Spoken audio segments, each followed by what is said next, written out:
Leo. Every long season has an ending that announces itself quietly before it announces itself loudly. And the chapter you have been living inside for far too long is ending exactly like that. In a hush, in a small change of pressure, in the barely perceptible sense that the ground beneath your feet has begun to tilt in your favor. You may not be able to point to the evidence yet. That is normal. The turning of a season always begins underground, in the roots, long before anything green breaks the surface. And what I want to tell you before we go any further is that the turn has already started. You are not waiting for it. You are standing inside its first hour. Let me speak about the season that is closing, and let me speak about it with respect, because it deserves respect, even though it was hard. You have spent a stretch of your life doing the difficult arithmetic of not enough, stretching what little there was, choosing between necessities, feeling the particular sting of watching others spend without thinking while you calculated every choice twice. That season was not a punishment, and it was not proof of any failure in you. It was a chapter, and chapters end. This one is ending now, and you are walking out of it carrying something the comfortable never got to earn. Because that lean stretch, for all its weight, was teaching you a curriculum that most wealthy people never study. You learned the true value of a thing. You learned to make something out of almost nothing, to improvise, to stretch, to build with your bare hands when the tools were missing. You learned what money is actually for, which is a wisdom that people born into ease often go their whole lives without acquiring. The hardship was not wasted. It was tuition. And the education you paid so dearly for is about to become the exact reason your abundance holds instead of slipping through your fingers. It is worth pausing here to say that the way this reading reached you was not random. And a channel like Spiritual Light Tarot has a strange habit of arriving in a person's life at the hinge point rather than in the middle of the chapter. You did not stumble onto these words during an ordinary stretch. You found them at the seam between what was and what is coming. And some part of you knew to go looking. Trust that part of you. It has better instincts than your fear gives it credit for. And it has been steering you toward this threshold for longer than you realize. So let me describe the hinge itself, the actual mechanics of how a life turns from lean to plentiful, because it rarely happens the way people imagine. Most expect the change to arrive as a single dramatic event, a windfall falling from the sky, a lottery of luck. But the real turn is subtler and more reliable than that. It begins as a shift in what you notice. Where you once scanned your world for threats and shortages, you begin almost without effort to notice openings. Opportunities that were always there but invisible to a mind trained on lack suddenly become visible. The world did not change first. Your seeing changed first, and the world followed. Watch, then, for the first sign, because it will be small and it will be easy to dismiss. It might be an unexpected offer, a conversation that goes somewhere surprising, a door that opens a crack where before there was only wall. The temptation will be to distrust it, to assume it is too minor to matter, to let the old habit of expecting little talk you out of walking through. Resist that habit. The first sign is never meant to be the whole harvest. It is meant to be the proof that the ground has thawed. Treat it as the beginning it is and follow it. There is a change coming in the way resources move around you, and it has a distinct character worth naming. For so long, money came to you in a trickle and left in a flood, always slightly less than you needed, always requiring you to chase it. That dynamic is reversing. What I sense is a turning of the current so that more begins to flow toward you than flows away. And, crucially, some of it begins to arrive without the desperate chasing. Not because you are working less, but because the effort you have already invested is finally compounding. You planted in poor seasons. The harvest does not care that the planting was hard. I want you to anticipate a sensation you may not have felt in years, or perhaps ever. And that is the strange lightness of surplus. There will come a point when the money does not all leave the moment it arrives, when something remains after the obligations are met, when for the first time there is a little left over that belongs to no bill and no emergency. That leftover is small at first, almost negligible, but do not underestimate what it does to a person's spirit. It is the first physical proof that the tide has turned, the first margin you have had to breathe inside, and it grows quietly until one day the margin is the point and the scarcity is the memory.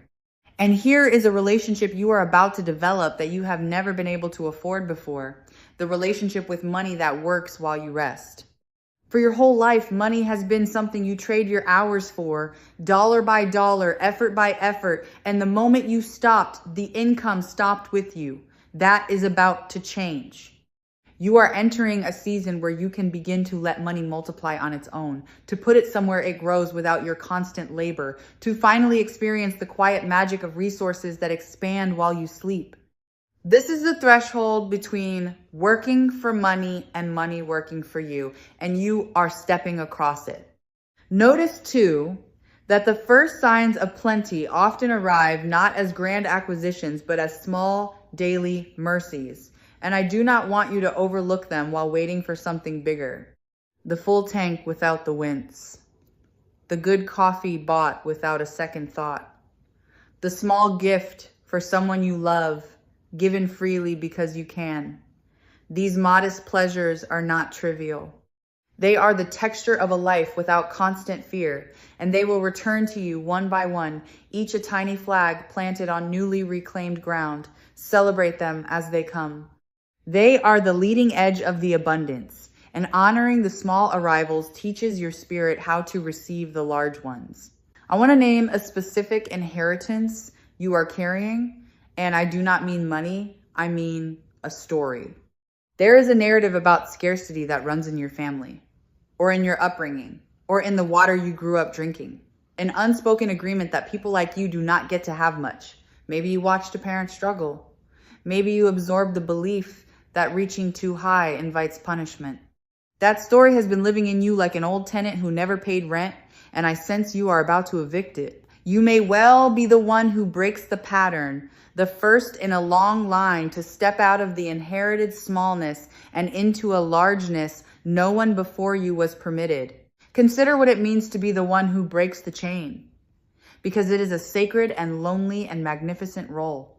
The people who came before you did the best they could with the doors that were open to them, and many of those doors were nailed shut by circumstances they could not control.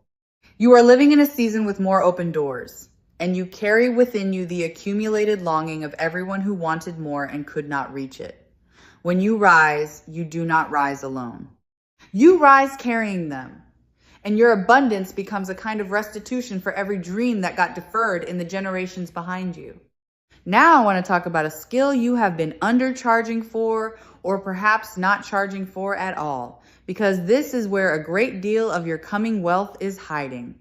There is something you do that others find valuable, something you have been giving away out of habit, out of humility, out of the quiet fear that asking for its worth would make you seem grasping. That undervaluing is the leak in the vessel. As you learn to name your worth out loud, and let the number match the value, the leak seals. And you will be startled by how much was escaping through it all along. The wealth was never only about earning more. It was also about stopping the quiet giveaway. Here is something tender about the moment your relationship to asking changes, because it is more emotional than people expect. For someone who has gone without, the act of asking for more can feel almost like a betrayal of the humble person you have always been. There may be grief in it, a strange mourning for the identity of the one who never needed much, the one who made do, the one who was easy to have around because they never demanded. I want you to know that becoming a person who asks for their worth does not make you less good, it makes you honest. The world does not need your smallness. It needs your fullness. Priced fairly. The channel Spiritual Light Tarot was built on the belief that the people who have gone without the longest are often the ones most ready to receive with grace, and I feel that readiness in you now, ripe and waiting. You are not going to be spoiled by abundance. You are not going to lose your soul in it. You have carried scarcity with such dignity that you will carry plenty with even more. The character that was forged in the difficult chapter is exactly the character that makes prosperity safe in your hands. And the universe, which is more discerning than we credit, has been waiting for that character to finish forming before it opened the gates. Let me describe the new capacity you are developing, the capacity to hold. Because getting money and keeping money are two different arts, and you are learning the second one now. Many people receive a windfall only to watch it evaporate because their inner container was never enlarged to match the sum. But you have spent years building discipline, restraint, and a hard-won respect for what a dollar can do. That means the abundance flowing towards you will not run through you and vanish. It will accumulate. It will settle. It will build on itself. You are not just about to receive. You are about to retain. And retention is where lasting wealth is actually made. There is an old feeling that is going to lose its grip on you. And it is the feeling of being an imposter in rooms of means. For so long, when you found yourself among people with more, a quiet voice told you that you did not belong there, that you were one wrong sentence away from being found out, that your presence was a fluke, soon to be corrected. That voice is going quiet.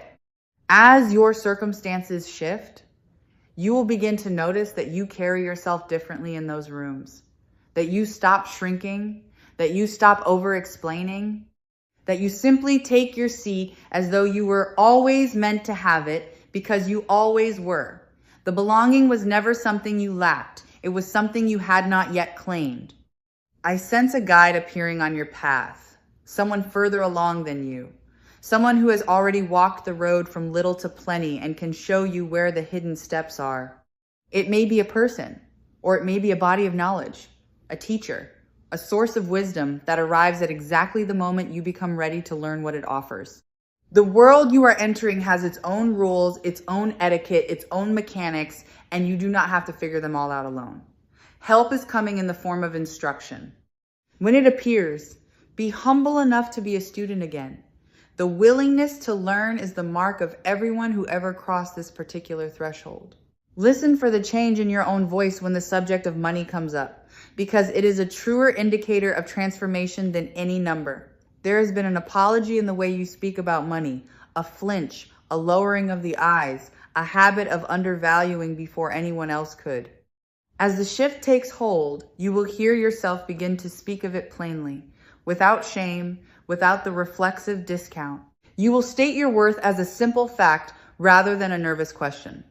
That steadiness in your voice is not arrogance. It is the sound of a person who has finally stopped believing they were born to go without, and the world responds to that sound with respect it never offered your apology. And here's a power you have never been able to afford: the power to say no to the wrong money. When a person is desperate, every opportunity looks like salvation, and they take what drains them because they cannot afford to refuse. But abundance grants you the luxury of discernment.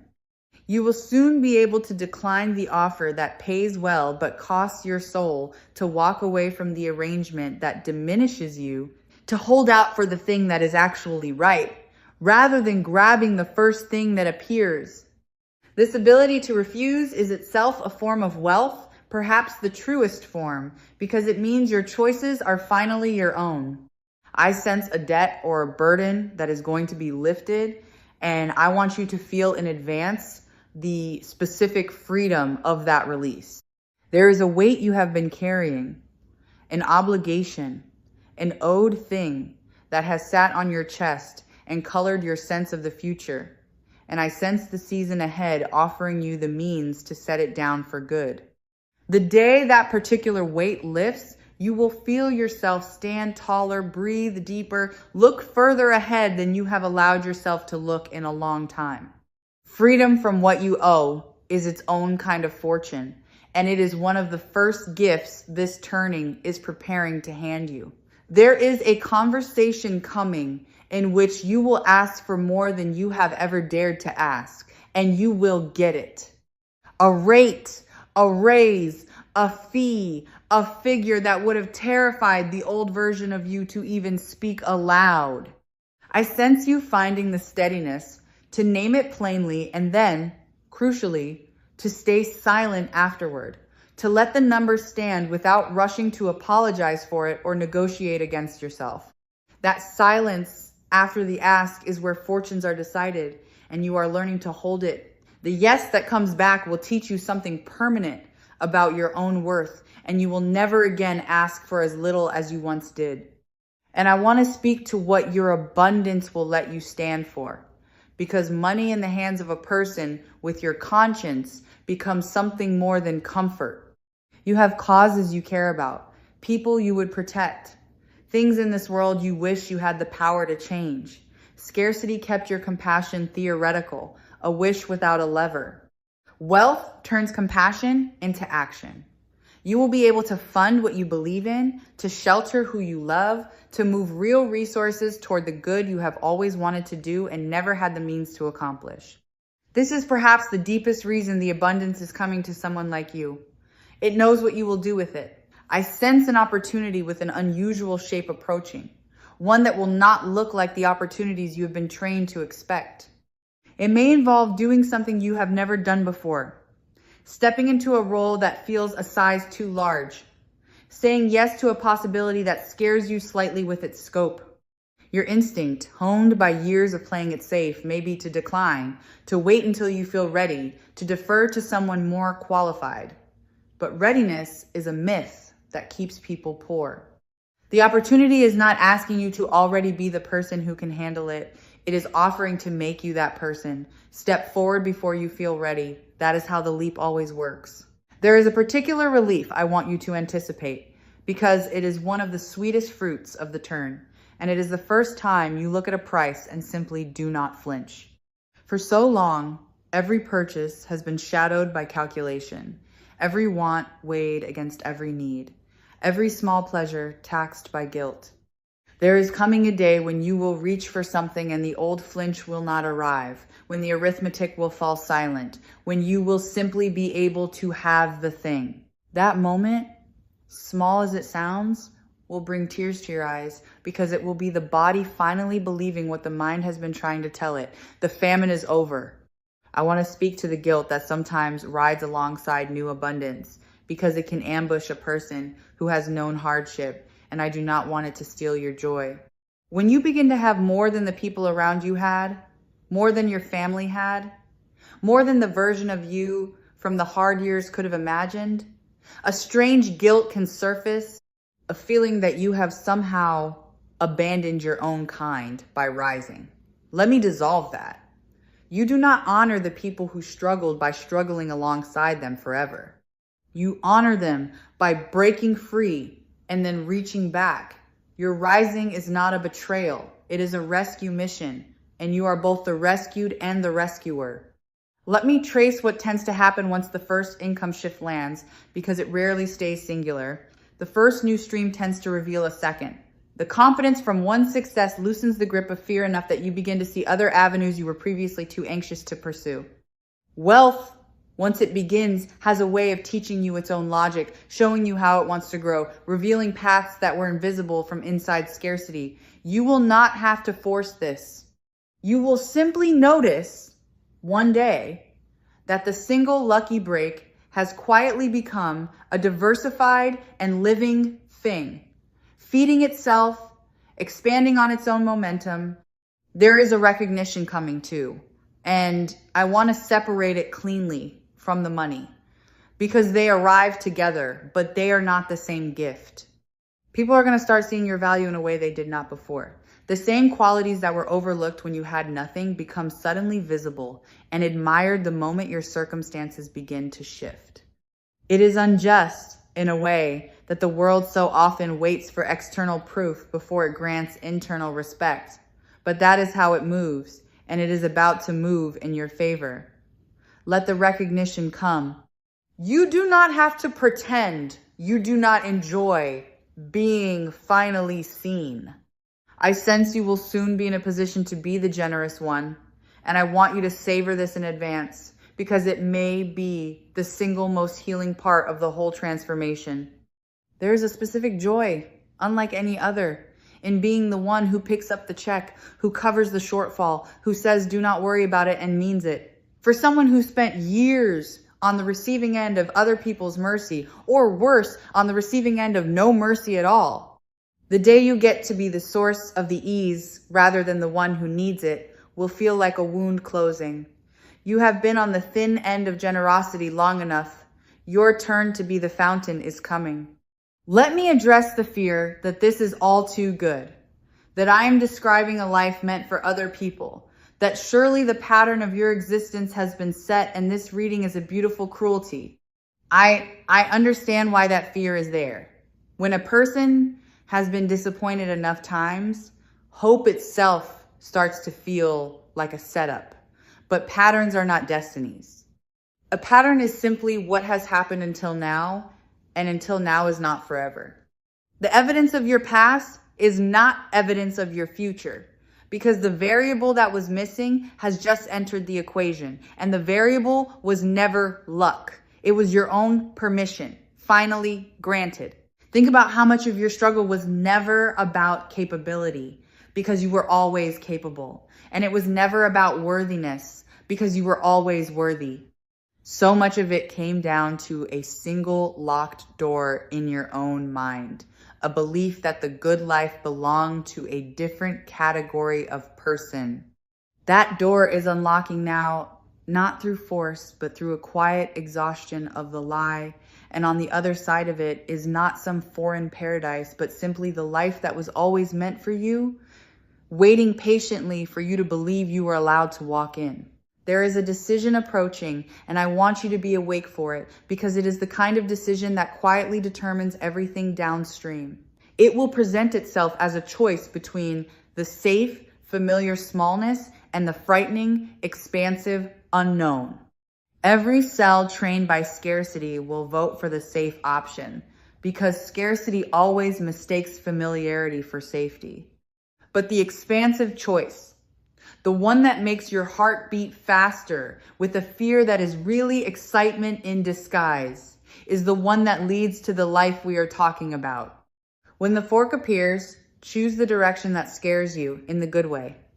That fear is not a warning, it is a compass. I want to name the momentum you will begin to feel, because its arrival is one of the surest signs the turn is real. There is a phase in every transformation when things stop requiring so much effort, when the pushing gives way to a kind of pull, when the same work that used to yield nothing suddenly yields fruit. It can be disorienting, this ease, after so long spent straining. You may even distrust it, waiting for the difficulty to return. But the ease is not a trick. It is what the far side of the threshold feels like, and you are crossing into it. Let yourself trust the pull. You have earned the right to stop straining. Let me speak to the way your environment will begin to reflect the change, because the outer world keeps an honest record of the inner one. The people you spend time with, the conversations you find yourself in, the standards you begin to hold, the things you will no longer tolerate, all of these will start to rise. You will find yourself outgrowing situations that once seemed permanent, releasing relationships that were built on your smallness, gravitating toward people who see the version of you that is emerging rather than the version you are leaving behind. This is not disloyalty. It is growth. And growth always requires leaving some things gently on the shore. There is a specific dream you have been quietly nursing. Something you want so badly that you barely let yourself want it, because wanting it and not getting it would hurt too much. You have kept it in a locked drawer of your heart, taking it out only in private, telling no one. I want you to take it out now and look at it in full light, because the reading holds it as reachable. The thing you assumed was permanently out of your league is coming into range. Do not shrink the dream to protect yourself from disappointment. The disappointment you have been bracing against is not the future, the reading shows. Let the dream be as big as it actually is. I sense help arriving from an unexpected direction, and I want you to keep your eyes open for it, because it may not come wearing the face you expect. Sometimes the person who changes your fortune is not the one you have been courting, but a stranger, an outsider, someone who appears at the edge of your life and turns out to hold a key. Sometimes the break comes through a channel you had written off, a connection you undervalued, a door you assumed led nowhere. Stay open. The transformation you are entering is not going to unfold according to your plan. And that is a mercy, because your plan was built from the imagination of scarcity, and what is coming is larger than that imagination could design. Let me offer you a truth about how identity and money are entangled, because this is the deepest mechanism of the whole shift. You do not attract what you want. You attract what you believe you are. For years, some buried part of you believed you were a person who goes without, and so, faithfully, life kept confirming that belief. What is changing now is not primarily your circumstances, but your sense of who you are. And as that self-image rises from lack to plenty, your circumstances have no choice but to follow, because the outer life is always, eventually, a mirror of the inner verdict. You are revising the verdict. The reflection cannot stay the same. Consider how differently you will move through the world once the constant background fear of money goes quiet. That fear has been costing you more than you know, occupying a portion of your mind at every moment, coloring every decision, tightening every interaction. When it lifts, you will discover reserves of creativity and warmth and courage that were there all along but buried under the noise of worry. You will become more generous, more playful, more daring, more fully yourself, because the enormous energy that went into managing scarcity will finally be freed to build the life you actually want. The wealth does not just add, it releases. Let me speak about time, because it is the wealth beneath the wealth, the thing all the money is secretly for. What you are really buying as your resources grow is the return of your own hours. The time to sleep without an alarm shaped by desperation. The time to linger over a meal. The time to make something slowly and well instead of frantically and cheap. The time to be present with the people you love instead of forever elsewhere, chasing the next dollar. Money, at its best, is congealed time waiting to be spent back into life, and you are about to begin buying back the hours that scarcity has been stealing from you for years. There is an old wound around money that I sense is ready to heal. A specific memory of humiliation or lack that still stings when you brush against it. Perhaps a moment when you could not afford something you desperately needed.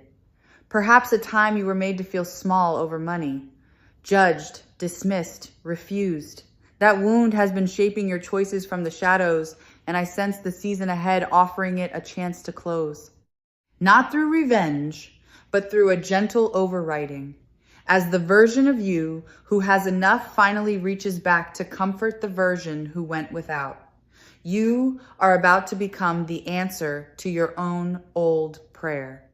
I sense a skeptic in your life, someone who did not believe you could do this, who quietly assumed you would always be exactly where you have been. And I sense that person becoming a believer, not because you argued them into it, but because the evidence of your rising will become impossible to deny. There is a particular grace available to you here. The grace of winning that doubter over rather than gloating, of letting your changed life speak so clearly that their old skepticism simply dissolves into something closer to awe. You do not need to prove them wrong with words. Your life is about to make the argument for you. Consider what the lifting of money stress will do for the people you love, because scarcity does not weigh on one person alone. It presses on every relationship in a household. The tension of not enough has a way of seeping into love, of turning tender people short with each other, of making every conversation about the future a quiet negotiation of fear. As that pressure lifts, watch what happens to your relationships. Watch the softening. Watch how much easier it becomes to be kind when the terror of lack is no longer standing in the room. Your abundance is not only going to change your bank account, it is going to change the emotional weather of your closest bonds. There is an idea you have dismissed, a possibility you waved off as unrealistic, impractical, not for someone like you, and I sense that this very idea may be the vehicle, the thing you talked yourself out of. The venture you assumed was too ambitious. The path you glanced at and looked away from because wanting it felt dangerous. I am asking you to look at it again. Sometimes the door we are most afraid to open is the one with our name already carved above it. And the reading suggests that the dream you filed under someday may in fact be the practical route to the transformation the title promises. Do not underestimate the idea you have been quietly protecting yourself from.